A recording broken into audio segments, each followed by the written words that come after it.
Brother, are you Muslim? And I was born Muslim, but then like I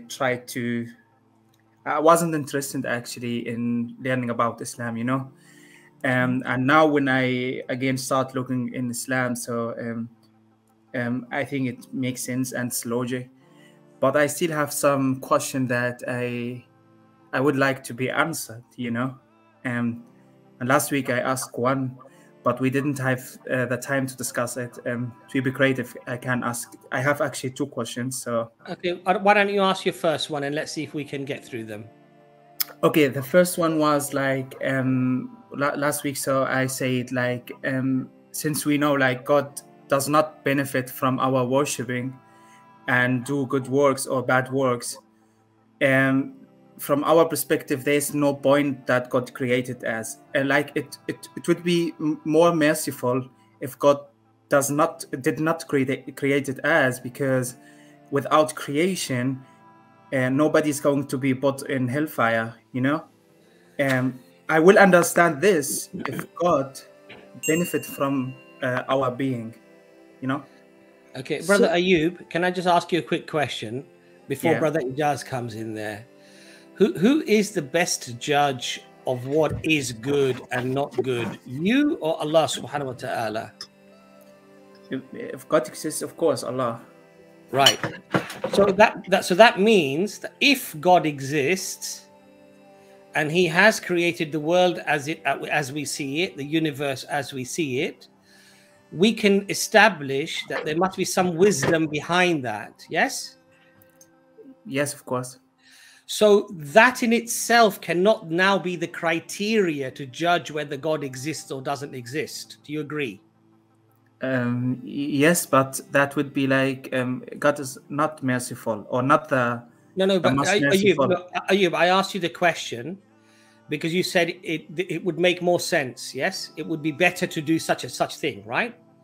And what I've established to you is that there are rational ways of arriving to a conclusion that God exists.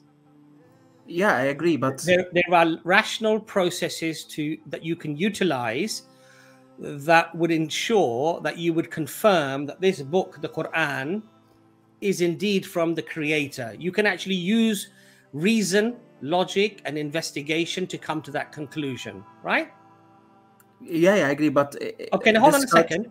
So once you've come to that conclusion, then whatever it says has to be correct, even if you don't understand it or I don't understand it. Because Allah says Allah is all wise. Okay, now if I now say, but why does God need angels? Because God could just do it by himself, because he's all powerful. It doesn't make sense to me. Why angels? But you don't have to understand that. It doesn't have to necessarily sit with your heart in terms of whether that makes sense to you or not. The important thing about what makes sense is, does God exist? And is this book that is claimed to be from God, is it indeed from God?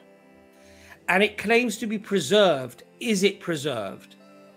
And if you tick these three boxes, then alhamdulillah, whatever it tells you is correct.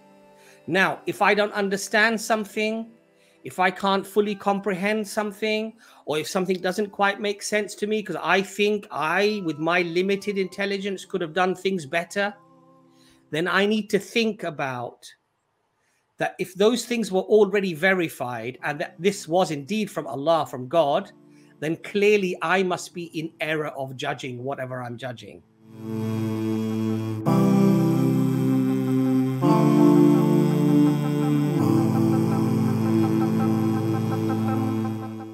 Are you ready to accept Islam then? Yeah.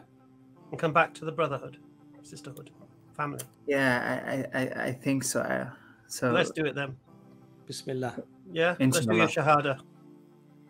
Go on, bro. You know how to say it.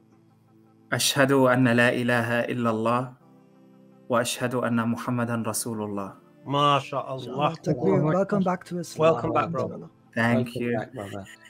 Thank you, Dr. Amran, for you. I really enjoy watching your argument and all of you brothers. You really are doing very good work, and hopefully we are going to support your work, all of us, because we have to make this message spread around the world. But thank you, really.